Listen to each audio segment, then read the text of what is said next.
tema de hoje, o fruto da liberdade. Palavra muito forte. O fruto da liberdade. Evangelho do dia de hoje, Mateus capítulo 21, versículos de 33 a 43. Naquele tempo, dirigindo-se Jesus aos chefes dos sacerdotes e aos anciãos do povo, disse-lhes: escutai esta outra parábola.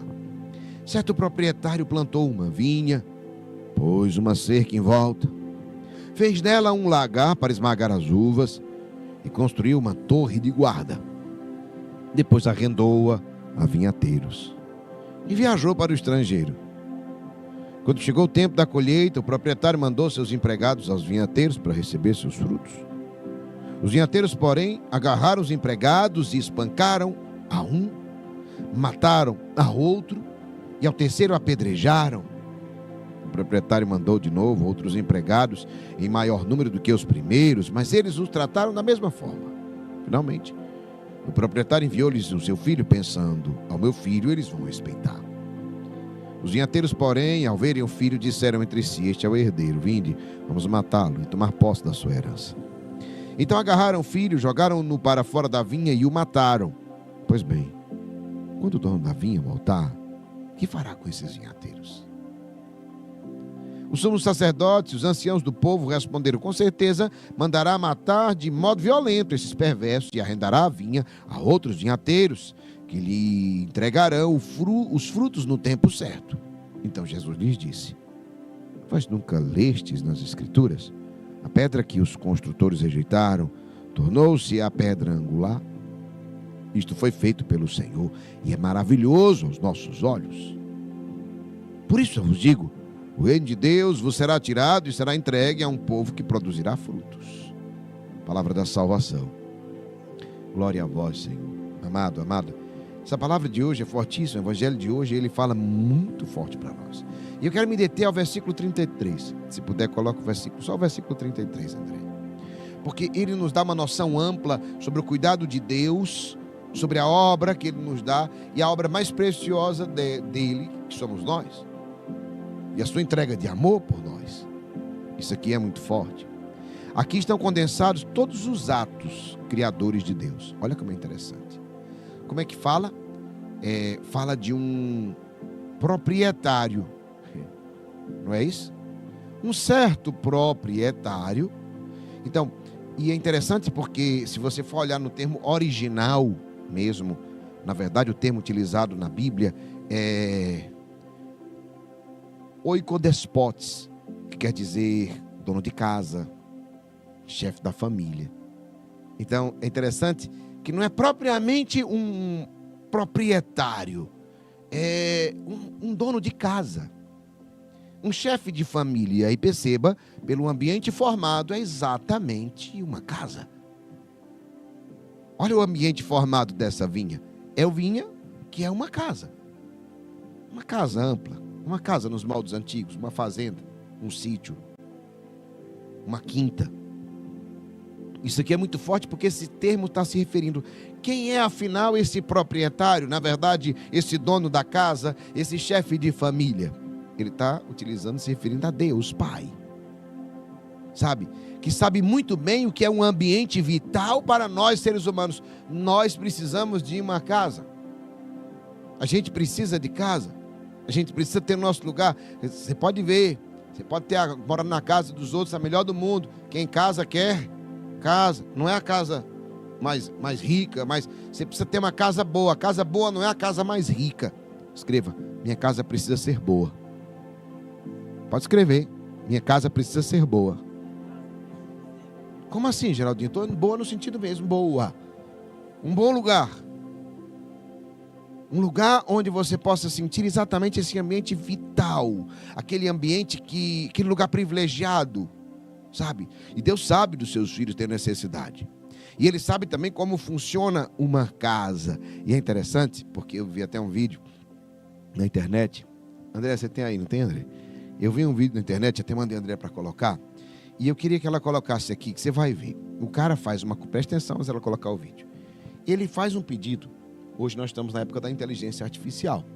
Então ele faz a inteligência artificial, eu acho que é o ChatGPT, que ele faz e começa a perguntar: olha, me faça isso aqui.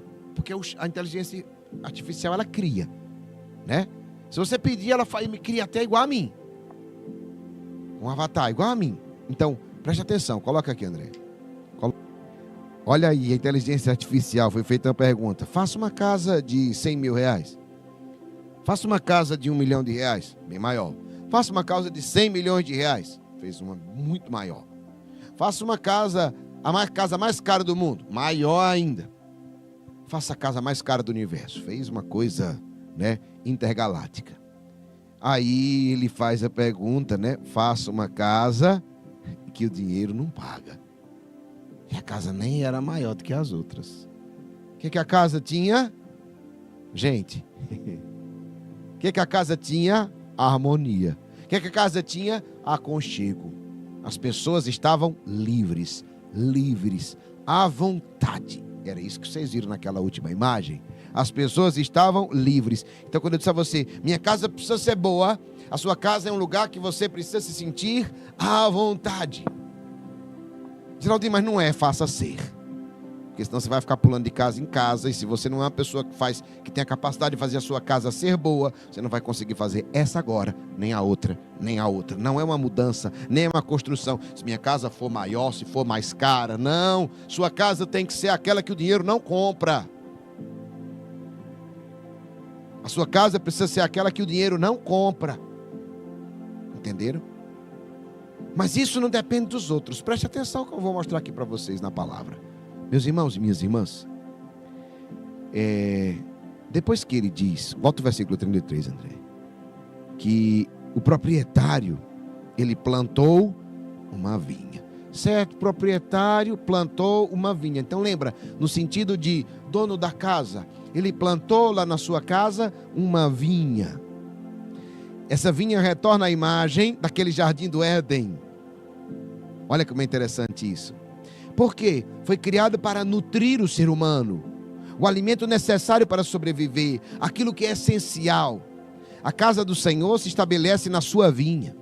Então esse é o lugar para que o ser humano possa sobreviver. Deus nos deu o lugar para sobreviver. O dono da casa preparou a casa e nos deu. Depois diz a palavra que ele colocou uma cerca em volta. Vocês viram aqui, ó? Fez nele, né? E colocou uma cerca em volta. E é interessante porque essa cerca é o confim. Como assim?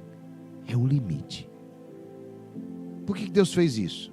Porque Deus colocou para que nós tivéssemos em vista o limite. Cerca não é prisão. Ele colocou o quê? Uma cerca. Quem mora em sítio sabe disso. A cerca não te prende, nem as pessoas de fora. Ela nem protege para as pessoas de fora ou de dentro entrarem. Ela faz o quê? O único papel da cerca é o quê? Delimitar. É para isso que serve uma cerca. Então a palavra diz que ele pôs uma cerca em volta. É o confim, é o limite que separa o jardim do deserto. É a cerca que separa o jardim do deserto. Não há prisão. É uma demonstração de limite. Ninguém vive sem limite. Por natureza, nós somos seres o quê? Limitados. Nós não podemos tudo. Nós não somos aquilo. Tem um monte de coisa na nossa vida que se a gente pudesse, a gente fazia, mas não pode. Nós somos limitados. E aí, quem sabe pôr limite na sua própria vida, experimenta a graça de Deus. Quem não sabe, experimenta o deserto. Porque tem gente que vai passar a vida no deserto. Tem gente que atravessa o deserto para chegar à terra prometida. Mas tem gente que, se não souber o limite, vai viver no deserto. É desse jeito. Perceba quem não sabe o seu limite. Aí bebe até fazer uma desgraça. Não é assim não? Aí gasta até ficar devendo a Deus e o mundo. Não tem nem vida. Compra o que não precisa. Aí depois se arrepende. Aí depois compra de novo para tirar a angústia que está no coração. Aí parcela em 500 mil vezes. Aí vive para pagar a parcela. Ei, isso daqui é muito forte. Quem sabe pôr limites na sua própria vida, experimenta a graça de Deus. Quem não experimenta, e vou dizer mais, quem sabe pôr limites, experimenta esta vinha, o jardim. Experimenta essa vinha preparada, esta casa farta, próspera, abundante que o Senhor fala. Amado, eu não falo isso, não é criar um gueto, sabe? Não. Colocar uma cerca, quando diz isso, não é isso, mas é um oásis, onde não falta nada. Nada. Deus nos coloca em condições de que não nos falta nada. Por isso que Santa Teresa rezava e dizia: a quem Deus tem, nada falta. Então, meu irmão, minha irmã, colocar depois aí, nessa vinha, um lagar. Presta atenção. O que é o lagar? Para quem não sabe o que é o lagar, é o lugar onde se pisam as uvas para sair o vinho.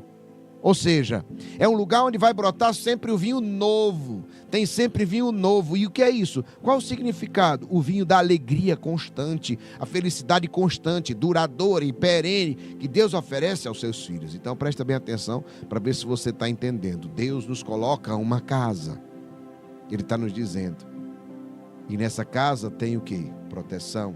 Nessa casa tem alegria perene. Nessa casa tem alegria perene. Mas também nessa casa tem limites. Mas aí vem a parte mais interessante. Duas. Depois a palavra fala que ele construiu uma torre. E aqui em referência a Deus. Aos olhos de Deus. Não é? Não sei se você sabia que o significado das torres nas igrejas é exatamente isso. Apontar para Deus. Os olhos de Deus estão apontados para o alto. Por isso que nas igrejas tem torres. Aponta para Deus.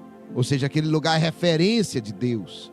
Que as igrejas antes eram construídas nos lugares mais altos, para que você passando nas estradas ao longe, você visse a presença de Deus, o olhar de Deus. E as pessoas passam na viagem. Quem passa em alguns lugares e vê, você viaja para Aparecida, você vai passando por fora, você vai passando, tem a torre bem alta, a igreja bem grande lá em cima, e ela já vai lá e as pessoas passam e se benzem, rezam, lembram-se de Deus. Então presta bem atenção. O que vem mais com isso? Presta bem atenção no que eu vou te dizer. O que significa essa torre? Significa que Deus guarda este lugar. Que Deus guarda a tua casa. Depois, aí vem um ponto. Ele arrendou a vinhateiros. Ou seja, ele entregou a você, a mim, a nós, toda a obra da criação. Perceba que no simples versículo, ele coloca claramente, aí o Papa vem falar de que a casa comum, não é? Ou seja, em um versículo ele coloca claramente: eu fiz uma casa próspera, eu fiz uma casa e te dei. E aí? Por fim, isso tudo no versículo 33, né? O que acontece? 43, na verdade, não, 33 mesmo, né? Por fim ele viajou para o estrangeiro. E aí? Deus me abandonou? Não é desinteresse de Deus por nós. E o que significa esse por fim? Por que ele viaja para o estrangeiro? É a expressão da liberdade. Daqui vem o tema da pregação de hoje. A liberdade com a qual fomos criados. Porque parece estranha essa história. Por que esse homem fez tudo isso com torre, com cerca, com lagar, com vinha e pegou e entregou a outras pessoas? Se você não entende que ele está falando sobre Deus, você não ia compreender. Por que ele entregou toda essa prosperidade? Hein? Deus entregou a mim, a você, toda a obra. E ele nos deixa livres, na liberdade. Olhe, está aí, tudo isso, está próspero, está na sua mão. Somos livres, meus irmãos, para caminhar, para desenvolver, para amadurecer, para transformar o mundo, para cuidar dele, para humanizá-lo, para zelar, principalmente por todos os seres humanos. E eu vou dizer para você, quando ele nos dá liberdade, é para que nós possamos dar frutos. Por isso que daqui a palavra, o fruto da liberdade. Por isso eu vos digo, ele vai continuar lá na frente, né? Jesus fala, continuando a palavra. Ele vai lá perguntar, ele conta, o que ele diz? Perceba na palavra, perceba como é essa criação bem simples. Mandou um, mataram, mandou outro, apedrejaram, mandou outro. Foi assim que ele mandou os profetas para nós e etc. E por último ele manda seu filho Jesus, por amor a nós. E o que foi que eles fizeram? Eles mataram, pregaram na cruz. E aí Jesus pergunta a eles, o que é que o dono da casa, o que é que Deus vai fazer com eles? Aí eles olham, não sabiam que era sobre Deus que eles estavam falando, disse assim, ele vai matar de modo violento. E é interessante que Deus não faz isso. Ou seja, eles olham assim, era justo que ele fizesse, mas Deus não faz. Não é? Vão matar de modo violento. Não. Não é isso que ele vai fazer. E arrendará a vinha a outra. Não. Ele não faz isso. E ele diz assim, por isso eu vos digo, o reino de Deus vos será tirado e será entregue a um povo que produzirá frutos. Isso daqui é forte demais, sabe? Por quê? Porque o Senhor vai dar tudo o que você precisa, Ele vai colocar em sua mão. E você vai fazer o que com isso? A pergunta principal é essa: quais os frutos que você tem produzido com tudo que Deus colocou em sua mão? Ou será que você é aquele que nem percebe o que Deus colocou em sua mão? As oportunidades que Deus te dá, os lugares, as pessoas que você se encontra. Porque tem gente que está sempre atrasado na vida, nem percebe. Meu Deus, eu estava perto de pessoas que podiam transformar a minha vida. Foi o que eu fiz com isso? Nada. Né? Eu estive em lugares que podiam me levar. Foi o que eu fiz com isso? Nada. Ei, o que você está fazendo com o que Deus te dá? O que Deus coloca na sua mão? O fruto da liberdade que Deus nos deu deve ser o quê? Vida, santidade, prosperidade, gratidão ao Senhor da vinha que nos deu tudo isso e disse, toma. Não desperdice a tua liberdade com libertinagem e no desprezo ao Senhor. A maioria das pessoas desperdiça a sua liberdade com libertinagem e desprezo ao Senhor. Entenda. Não desperdice a tua liberdade com libertinagem e desprezo ao Senhor. O nosso distanciamento de Deus nos assemelha aos vinhateiros ingratos. Porque senão a gente pode estar falando que essa história, ele está só lembrando a história da salvação, não é? Aquela história. Não, ele está falando para mim hoje, para você. Não. O nosso distanciamento de Deus, o nosso desprezo a Deus e aos seus profetas, aos seus enviados, a palavra que Ele nos envia, o nosso desprezo, exatamente se assemelha àqueles vinhateiros ingratos. Por que eles fizeram tudo aquilo? Se o Senhor deu uma vinha inteira para eles, se o dono da casa deu tudo aquilo para eles, por que eles trataram tão mal? Nós fazemos a mesma coisa quando desprezamos a palavra de Deus. Quando não prestamos atenção, então presta atenção. Às vezes a gente acha que é normal. O mundo todo está distante de Deus. As pessoas da nossa família estão distantes de Deus. Não é normal. É anormal como essa história. É estranho, é esquisito. O Deus que nos ama, que nos dá tudo, e está tudo bem. Os meus filhos não irem para a igreja, os meus irmãos não irem para a igreja. Não está tudo bem. Está muito ruim. E a gente precisa despertar disso. Porque a liberdade que Ele nos deu não foi para a gente achar que está normal. Não tem sentido. Quando a gente escuta a história, a gente acha um absurdo. Por que esses homens faziam isso? Por que eles eram tão ingratos? Então a minha pergunta é essa: por que nós também? Por que não damos atenção ao Senhor, à palavra dEle? Por isso, meus irmãos e minhas irmãs, a partir de hoje nós temos que ser gratos a Deus pelo que Ele nos deu. Não só ser grato, dar fruto em tudo aquilo que Ele colocou em nossas mãos. Diga comigo: obrigado, Senhor, por tudo que me destes. Não precisa ser muito, viu? É só o necessário. Diga obrigado, Senhor, por tudo que me destes. E diga agora a última coisa: eu vou dar muitos frutos. Gente, a gente não pode transformar os outros, mas a gente pode transformar nós mesmos. Isso já faz uma diferença enorme. Porque às vezes a gente escuta, eu sei, eu não tenho como transformar o meu filho, a minha filha. Eu não tenho como transformar o meu esposo, minha esposa. Não é assim? Mas eu tenho como me transformar. E eu tenho como, além de me transformar, dessa proximidade de Deus, eu tenho a possibilidade de dar frutos. E se você der frutos, você vai chamar a atenção. É inevitável que você não traga mais gente. Se você der frutos em qualquer coisa, é inevitável. Nem que seja por inveja, mas vem. Vai chamar a atenção. As pessoas vão se sentir atraídas. Então, Faça um propósito a partir de hoje, nessa quaresma. Eu vou dar muitos frutos. Geraldinho, está difícil, eu já sofri tanta coisa. Tome isso e transforme em gosto, em vontade. Eu vou ser grato a Deus na minha vida. Eu vou ser grato a Deus na minha vida. E uma forma material de ser grato é multiplicar tudo aquilo que Ele colocou em suas mãos. Amém?